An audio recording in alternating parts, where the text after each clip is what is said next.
Open the door.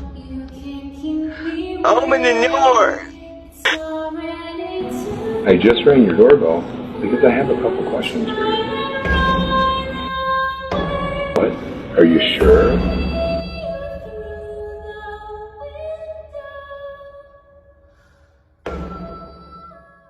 Some stories are forgotten, buried in silence, waiting for someone to turn the page. Tonight, we uncover a testimony, a childhood surrounded by voodoo, spirits fed with drugs and alcohol, and a night when the devil himself appeared, offering riches for a soul. Join me as we open the book. My great-great-grandfather, John Kelley, who was a slave owner, came from Ireland, a city in Ireland. There was a potato famine. He decided to stop fighting his own family members. He went down to the Caribbean, and a place at that time was called Hispaniola. Hispaniola was one country, but today half of it's Dominican Republic, the other half is Haiti. He settled there in Hispaniola, the Haitian side, and he got a plantation, and he bought some slaves. Slavery was real big at that time. And one of those slaves was named Pinky. Pinky was my great-great-great-grandmother, which, believe it or not, was, I guess, from his siring, or, came from him. His family became sick. His crops started to fail because there was a curse placed on him by some of the Haitian slaves. Then he decided to go into Texas. He moved into Texas, took some of the slaves with him, and when he got to Dallas, Texas, he had about 4 or 5 slaves left: Cupid, Senior, Pinky, and a few other slaves. And from there is where my father was born in 1917. My father married my mother in 1946 or so and moved to the New York area, and that's where I was born. My father didn't want any more children. At that time, there was about 6 or 7 other brothers and sisters were born before me. He told my mother he didn't want any more. So my mother said, well, I'm pregnant now, I'm not going to get rid of my child. He said, yes, you are. He said, I already got it set up to take you to a back alley abortion clinic not far from a famous university there on the East Coast. And when my mother resisted having this abortion, he commenced to beating her and kicking her in the stomach and hitting her, trying to force the baby to come out or be stillborn. And so when that didn't work, he dragged her through the house and threw her in the car and took her down to where the abortionist was, and they were already waiting for her. They put her on the table, put her feet up in the stirrups, went inside of her with all kinds of weapons of destruction. And then they also was using types of pills and different things like that, making my mother swallow them to try to destroy me from inside her stomach and through her womb area.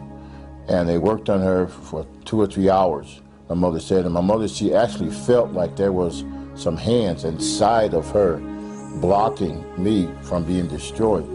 And when my father and the abortionist saw that they could not reach me, and they could not pull out any parts of my body, was trying to pull me out piece by piece, and they seen that they couldn't find me, they decided, they said, well, there's no way that she can either not be pregnant, or if she is, we're just going to leave the baby because it's too much trouble. We'll kill her in the process. And my father didn't want to kill her. He was just trying to get rid of another baby. And God saw to it that he spared my life. And from that, I'm here today. I was 4 years old when I started using drugs. My brothers were shooting heroin. When I asked them, I said, well, let me have some of that. And they said, oh, no, you can't have that. You're nothing but a child. You ain't old enough yet. And I heard a voice. It says, you don't have to listen to them.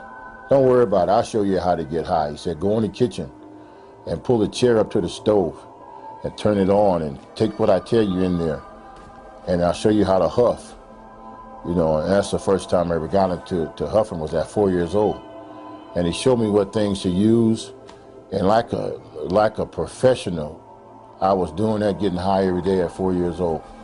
And it just went from there. I was 4 years old, and I got into other stuff and start smoking weed and different things like that by the time I was 6 years old. And when I got to be 10 years old, my brother said, okay, now you're old enough. You can have some of this cocaine. and they showed me how to deal with the powdered cocaine and how to use it. And it just went on from there.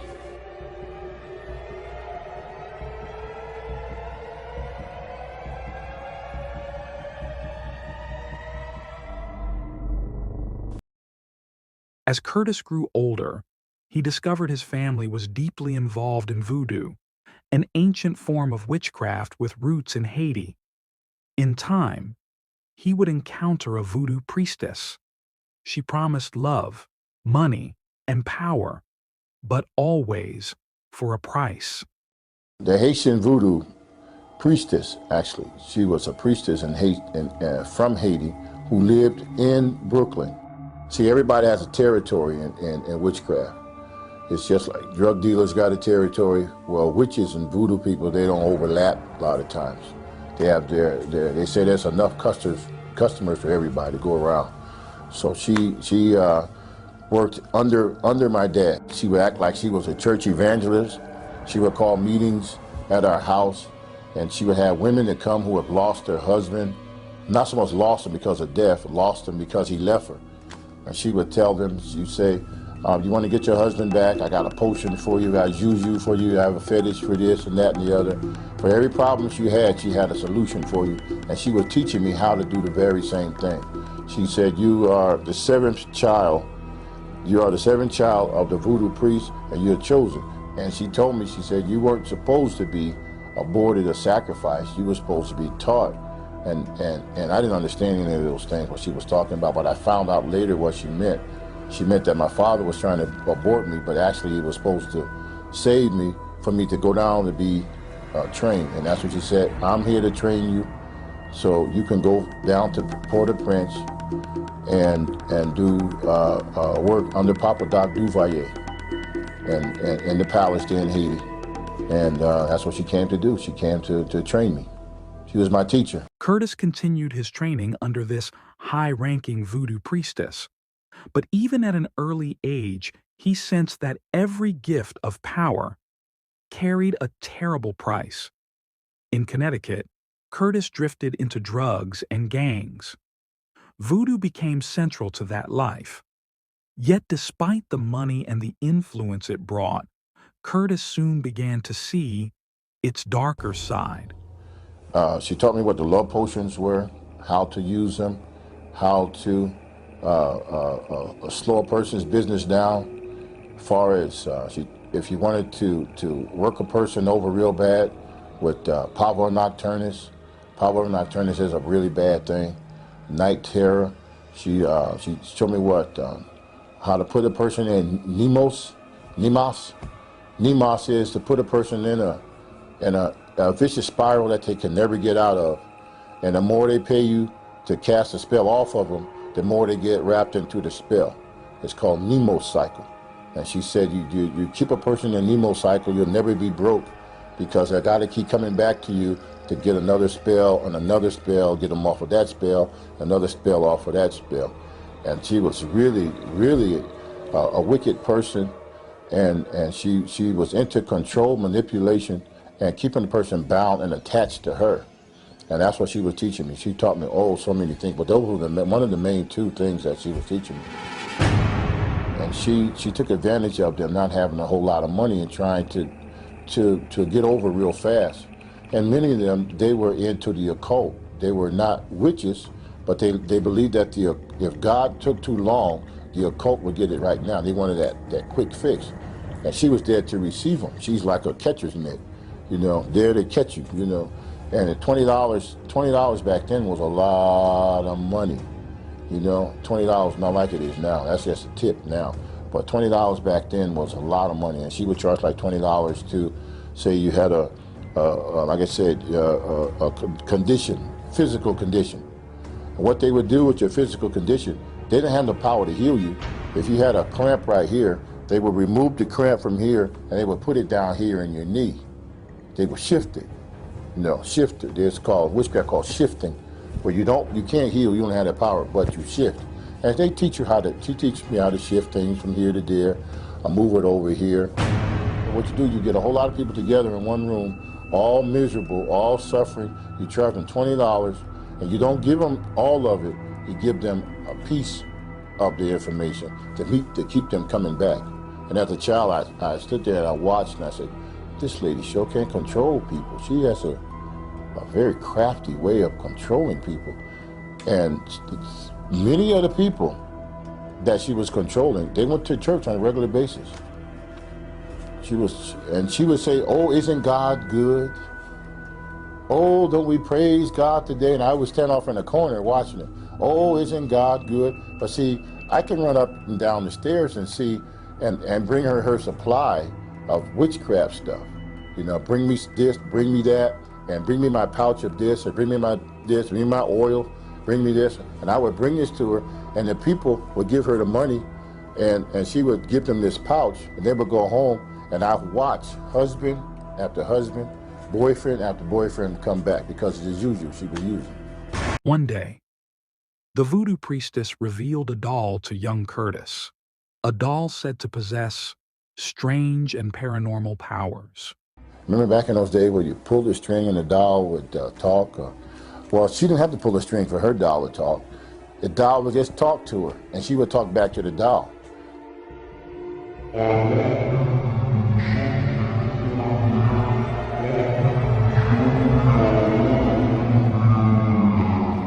And I was standing there in amazement. I said, how can a doll have how can you communicate with an object that's not even human? But what it was, through this doll, the entity was housed and it could talk.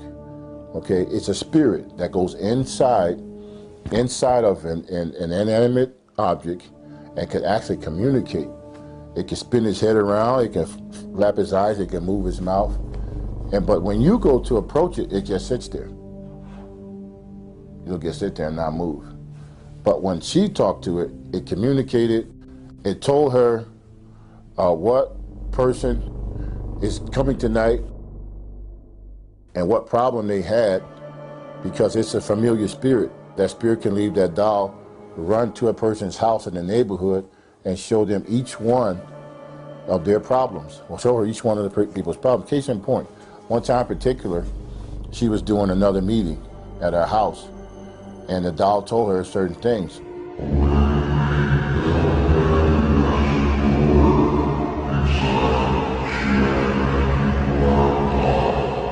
And so at the meeting, I was there with her, and she says, praise the Lord, I'm glad you're all here today. She said, you right there, lady, right there.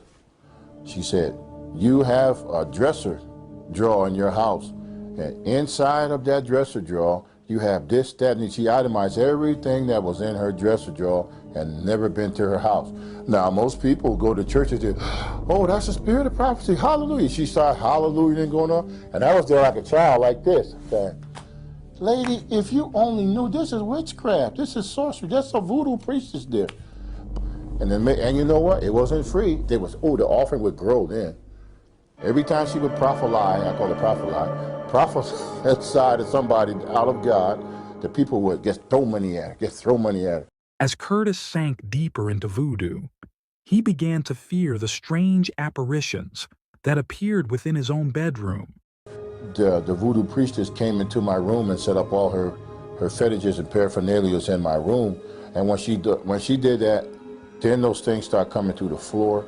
They started I would have things run through my room, and I would see them running through my room about this big, chasing and running. And one particular time, I was asleep, and all of her stuff was on my desk.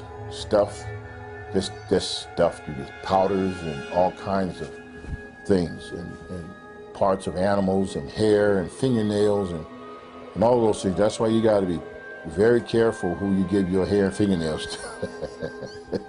Seriously, they say, I want to collect your fingernails. Why you want to collect my fingernails?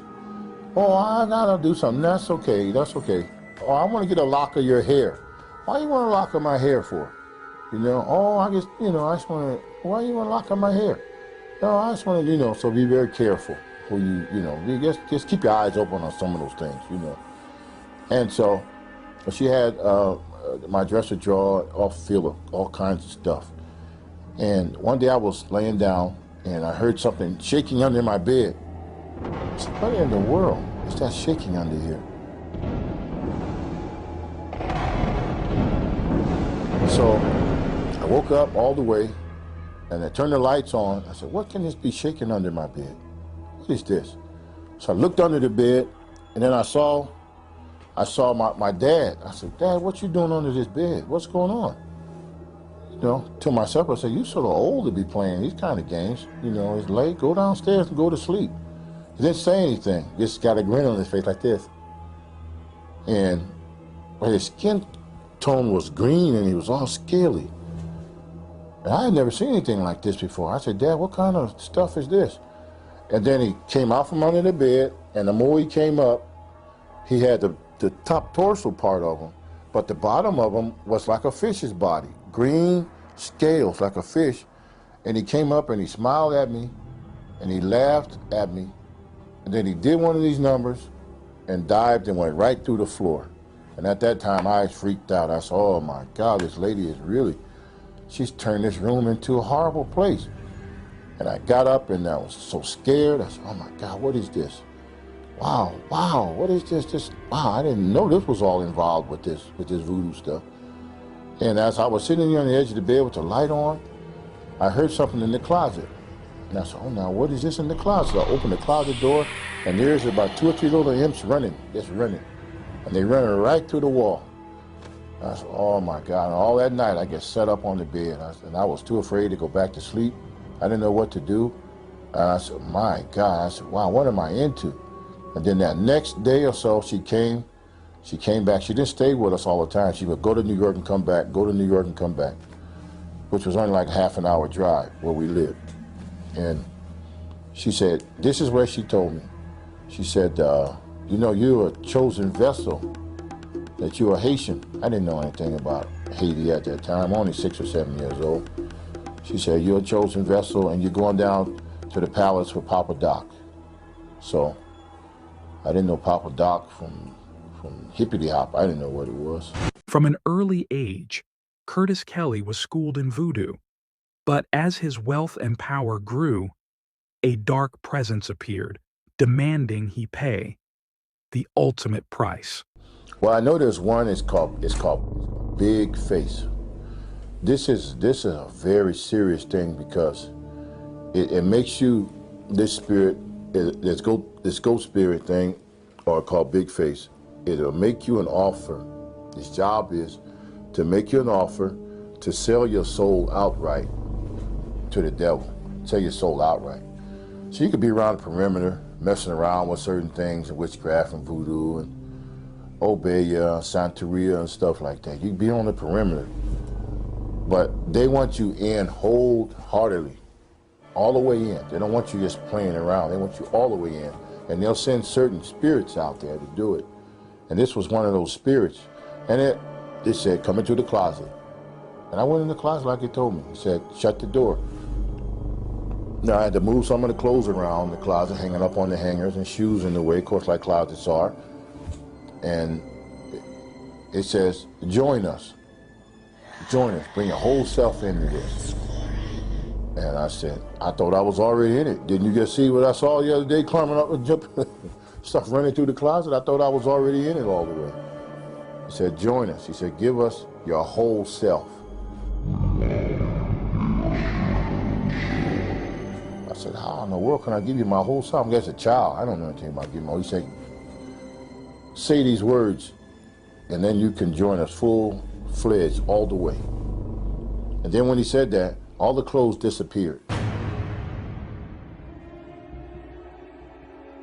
The clothes in the closet disappeared. The shirts disappeared. The shoes, everything disappeared. In this closet became like I was standing out in space with the stars. There was no floor. I was standing right there. The floor disappeared, and I'm standing there, and it was just myself and that spirit face to face.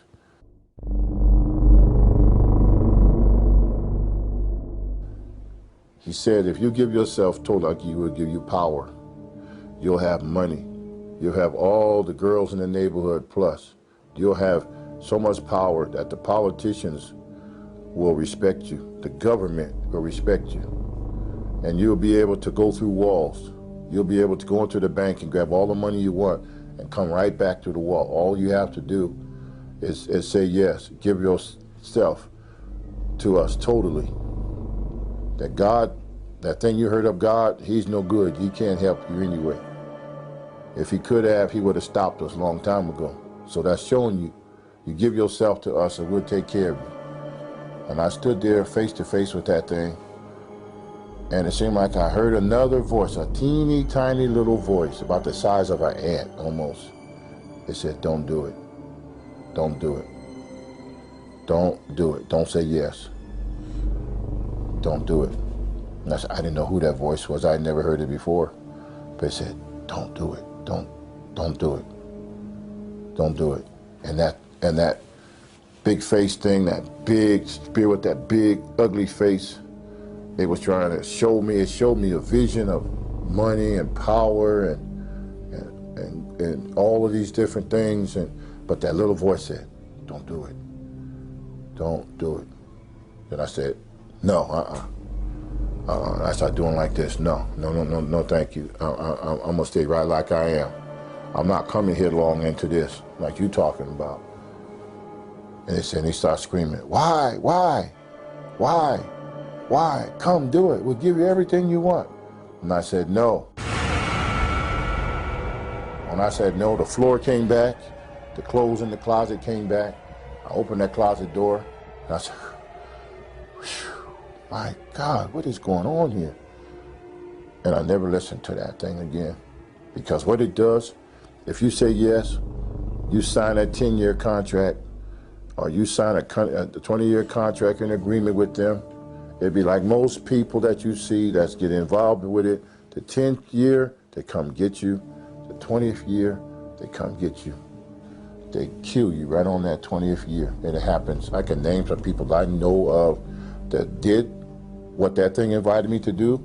They got the richest fast. They got famous on television. They became famous rock stars. They became famous actors and actresses. And after that 10-year contract or that 20 years, they died right in that same month, day, and week, and second that they signed off. I was in some very, very evil stuff, but I was too deep into it at that point to get out. As a young boy in New York, Curtis Kelley became entangled in a web of voodoo. He was trained by a powerful priestess and told that one day he would be taken to Haiti to study under the president himself. But Curtis soon realized the woman was deceiving her neighbors, selling false cures for their illnesses. At night, he was tormented by demons, appearing to him in many terrifying forms. One demon in particular promised Curtis power, money, and women if he would surrender himself completely to the darkness. Curtis refused, but the battle was far from over. Okay, the waster spirit is exactly what it is. It's a spirit that's job is to make you waste away a little bit at a time every day. Its job is to cause a lot of fear, to fear of being in a house by yourself, fear of turning the lights off, fear of flying on an airplane, fear that different things are going to happen to you, fear that you're going to go broke. It torments you constantly. Like one famous actress said, the reason why she works so hard because she's afraid of going broke, and she's tormented with that idea. So if you're tormented in public, you're tormented in private. It won't just attack you outside.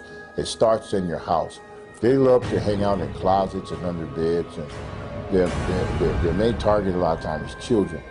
They love to torment children. And I tell parents all the time, if your child say they see something in the room, don't beat them down. Just go in there and see.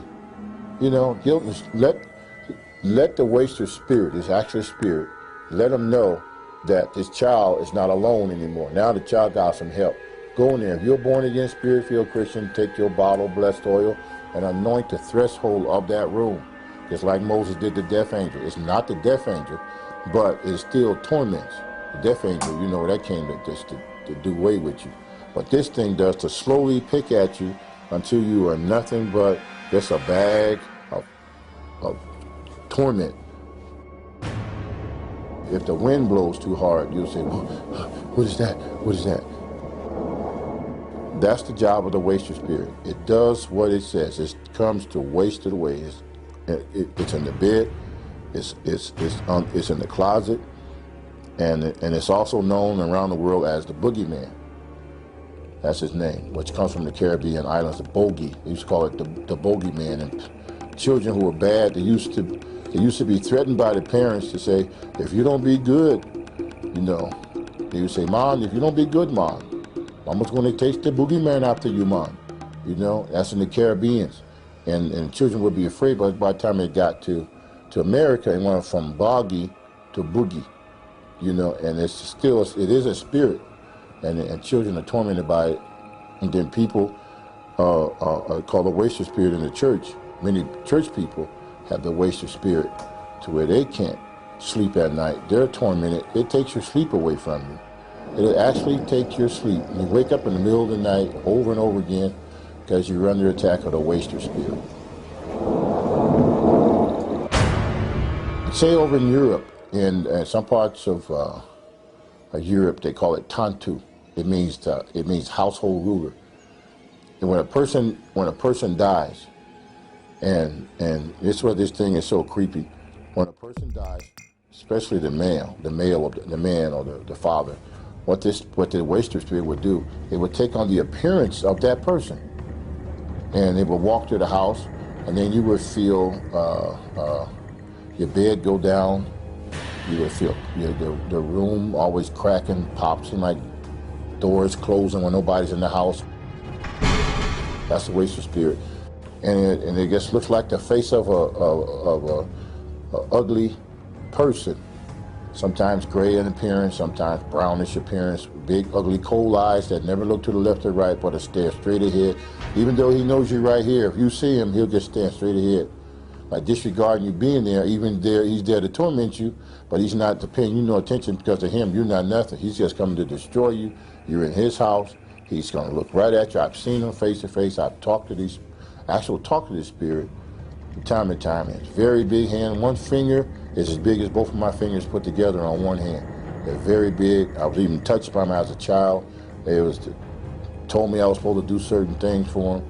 It's an actual spirit. It slides in sometimes like it's got broken feet. You'll see it here sliding in the middle of the night, and you can feel it in the closet. You can feel radiation from it. That's why fear is nothing without the presence of it. That like radiation that comes off of a spirit, that's the part that torments you. That's the Bible said, fear has torment. That's the part that torments you. If you don't feel it on your natural body, big deal, hasn't done anything to you. You can laugh at it, but what it does, it knows that it radiates a type of radiation that burns, it makes you feel bad, you feel a horrible feeling, and then it'll have black spots in the ceiling. It'll be like clouds over clouds.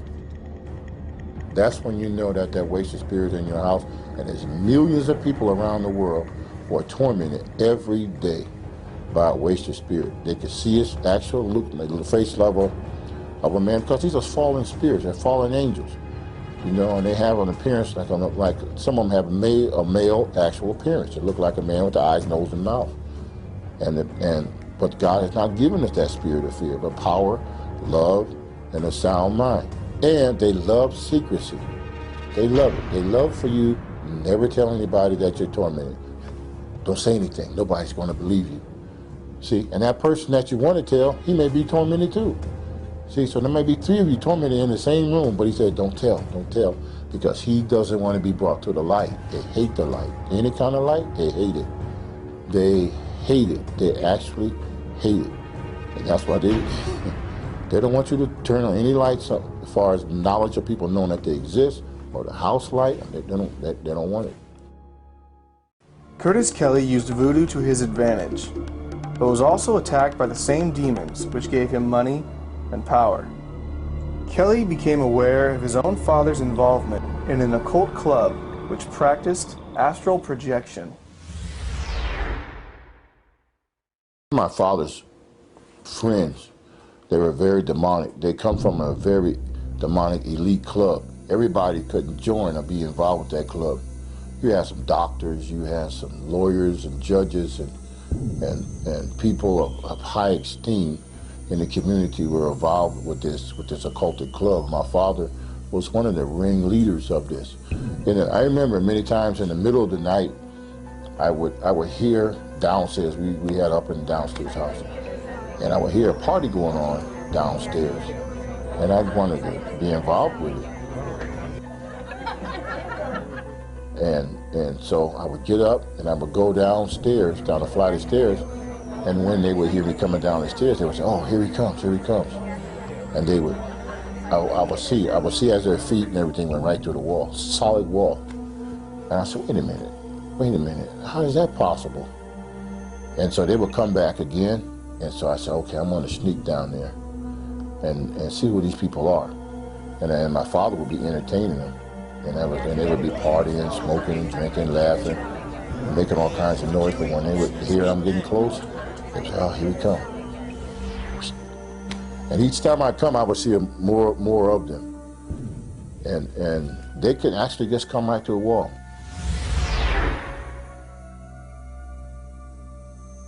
They could astral project, come right to the wall. It was no problem to them. Now, be it in their physical body or spiritual form, I'm not quite sure, but I know they can do it. And there's many people out there that can still do that to the demonic realm. That's what those people were. They have sold themselves out 100% to where they can astral project and they can go from one place to another. That's why when you want to go overseas, make sure you know the principalities, powers, and everything in those regions before you go there, because in some parts of the world, there's those priests, those shamans, and those voodoo priests, and the witches, and Santeria, and all the people that practice Obeya and all that stuff. Those people are the higher level of witchcraft. They literally can get on their cedar broom and fly or levitate. They can do all of those things without it, without an airplane, without a helicopter or anything. They just straight when they want to go somewhere, they just go. They just go, and whether in the body or not, I'm not quite sure how they do it. But that's the group my father was running with. I never actually seen my father do it, but I know when he was there, he disappeared too. One day, Kelley became aware of how powerful and deadly evil curses can be. My grandmother, I love my grandmother, and one particular day I was walking through the projects and I heard an argument going on. I said, "Oh, who's this arguing?" You know me, I was always in for a good fight. I said, "Who's fighting?" You know, not too much to see girls or ladies fight, you know, but they did fight in our neighborhood too. And I recognized his voice from a distance, from a half a block away. I said, "That's not like my grandmother." And she was giving somebody what for too. She was giving it to him. Oh boy. And so I got in closer to see what was going on, because it was always taught to stay out of grown people's business. You know, don't get into the business of adults. So we were taught that. So they said, if you see adults arguing, you stand back and you don't say anything. You know, so I did. I just stood back in the back a little bit as they were going forth. And there was a man there. He was saying something to my grandmother. I had never seen this man before. I didn't know who he was, because I thought I knew everybody. There's 5,000 families in the projects, and I knew everybody between New York and Connecticut. So I figured, no, I knew everybody. I didn't know who this guy was, arguing with my grandmother. So I didn't say anything, and I just stood back and watched. And they were going at it. I mean, they were going at it. My grandmother was little, but boy, she was holding her ground with this guy. And then she said something. She did her fingers a certain way, and she said, "I'm gonna curse you." And she did one of these numbers, and she threw her hand, and she said some words that can't never gonna say those words, but she said those words, and that man fell over backwards. Bang! He fell over, hit the concrete real hard. And I looked at that. Wow! I called her Mama. I said, "Mama, I didn't know you had that kind of power. I want that too." You know. And so I said those words that she said. I stood there in the background, way over there, about 10, 15, 20 feet away. She didn't know I was there. And I said those same words she said, and I saw something start spinning, like a tornado started spinning, just like this. And it started spinning faster and faster, and I looked there, and it came like this, and right inside of me. And I said, "Oh my God, what did I do?" And then something was inside, it was still kept spinning inside of me. And I got so scared, I ran in the house, wasn't that far from my house. I ran in the house, and I saw my brothers and sisters and everybody there, and I was trying to explain to them what was going on, and said something. I kept saying, something's in me, something in me. What's in you? I said, I don't know, something's in me. Get it out, get it out. Something's in me, get it out. I said, oh, you crazy, there's nothing in you. What's in you? So I said, it's inside, something's inside me. I said, all right, nothing inside of you. So that night, one of my uncles, he had a drinking problem real bad. He and I was real close. My dad and I weren't close to my uncle. He sort of raised me. But everything my dad was showing me bad, he tried to show me good stuff. And so, but he had a drinking problem, and he was drunk. He laid on the floor, and I laid down there next to him because he was my protector and my buddy, you know. He still is. He's still alive, so I still love my uncle. And I laid there, and next thing I know, I hear that spinning thing coming. Now it's coming again, middle of the night. It's coming again. And I said, Unc, wake up, Unc, something's happening, wake up. And he was so drunk, he couldn't even lift his own head. He said, what's wrong, nephew? I said, something wrong, Uncle, something wrong, something's spinning inside of me. And the next thing I know, the closet door opened up, and out stepped this big old green thing with wings. And he stepped on my arm. I tried to get under my uncle, and I was trying to hide, but this big old green creature stepped on my arm and stopped me from moving. And I started to scream, and I was yelling, and nobody was helping me. My uncle was drunk.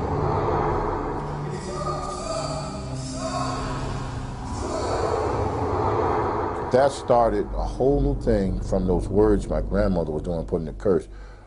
When the Bible says, bless and curse not, because when you curse, you be cursed at the same time. A lot of people don't know that. It's better not to curse and forgive than to try to repay cursing for cursing, because when you curse, it comes right back on you automatically, because what you've done, you open the door. When it came to curses, Kelley didn't hesitate to use them, even on his own friends. The Davis brothers went to a revival meeting, and we were friends, and I didn't like the idea that they went to church, because after all I'd been through, the church was an enemy. People in the church were weak, and to me, I thought they were weak and cowards and wouldn't fight, and that's how we were in the street. So when I saw them, I felt like they were abandoning us, the rest of us, to go on chasing after this Jesus thing. And when I would see them come back, and they would minister to a lot of our other friends because they were excited about being saved, and they would tell the rest of the guys, saying, you need to stop these drugs and stuff and come and get saved. Well, if they get saved, I lose a lot of customers. I said, I'm gonna send some curses after them, some spirits to curse them, to stop them, slow them down. And so these little spirits, I called them up. They came up out of the ground, and I told them, I said, I'm sending you over here, and I want you to go over there and stop these guys. A warning, I'm giving them a warning. I want you to terrorize them, torment them, night and day, 24 hours a day, till they come back out here in the streets with us. So I sent this little one, about so big. He went over there, and he came back, and he says, I can't do nothing to them, they're protected. And I told that spirit, I said, what did I tell you to do? I told you to go destroy them. He went out again. And it came back and said, I told you, I can't touch them, they're protected. So I said, get out of here. I sent him, you back down to the floor where you come from. So another one, I sent a bigger one this time, a little bigger than about that size. And I said, now you go and do what that other one, he didn't do. I said, you go and destroy them. You go, you tear everything up, you tear their house up, you tear their mama up, you tear their cars up, set the house on fire within a minute. Do everything I tell you to do. You better not fail. So that spirit disappeared, and it went. Then I waited for a few days, and that spirit came back with a sad look on his face, and I said, did you do what I told you to do? He said, I can't touch them. Just like that other one told you, we can't touch them, they're protected. And I got mad at him, I brushed him off. Then I astral projected out of my body, left my body at one place, and I went into another place. And when I got there, I found exactly what it was, like a snap of a finger. And when I got there, there was 2 8-foot tall angels with a flaming sword. They looked like they had been working out in the gym. They was tough. And I stood around the back of a telephone pole, and I peeked out at them. I said, man, I see why them little imps couldn't do nothing. Wow. Then I went back into myself. Man, these guys, wow. They got some serious power, man. My God, they got some power behind them. That night, Curtis realized the only true protection he desired. He turned away voodoo practices, but left us with a warning. Let me show you what form. If a person gets into, say, seances, a Ouija board, stuff like that, or pentagrams on the floor, and candles, and all those kinds of things, or blood sacrifice, sacrificing a cat or animal, you have opened yourself up for a possession, or a poltergeist, and all of his cousins are going to come in there, and they are going to give that house a fit. It will be horrible, okay? Then there's other ways. Television can be another way. As a portal, they can come in. If a person watches pornography all the time, watches pornography, that spirit, okay, that porn spirit, like in the Greek and the French, will come in. It would literally march through that porthole, and it would set up, and it would sit, and it would wait, and it would sit, and it would wait, and it brings sickness. It would bring all kinds of diseases. It would bring all kinds of stuff in there just because that television was a vehicle to be used to come in. And that's just one way. Then there's all kinds of anger. Anger. If a person, let's say if a man is in the house, always angry. No matter what the wife does, that man gonna be angry, angry, angry. It's like she pull her hair out the roots, and he's still angry. She can do cartwheels. She can cook a feast. She can do every second he's angry. What's happening? There's 5 different types of anger, and all of those types will start to come in to his house, and in this house would be a house of rage, and that is an actual spirit. It's an actual spirit called Nektiel. Nektiel comes in, and it's a power. It comes in, and its power, it takes complete power over that house, and the children will start to act bad in school. There's no love there. People will come and they can feel that. So, you know what, man, it's getting late. I'm going home. Wow, this is a bad house to be in. I feel the creeps when I come in here. It's because of that person has allowed those things to come in. After experiencing the occult firsthand, Kelley feels he will never go back to his former practices. So you got to draw a line in the sand. You can't follow me no more.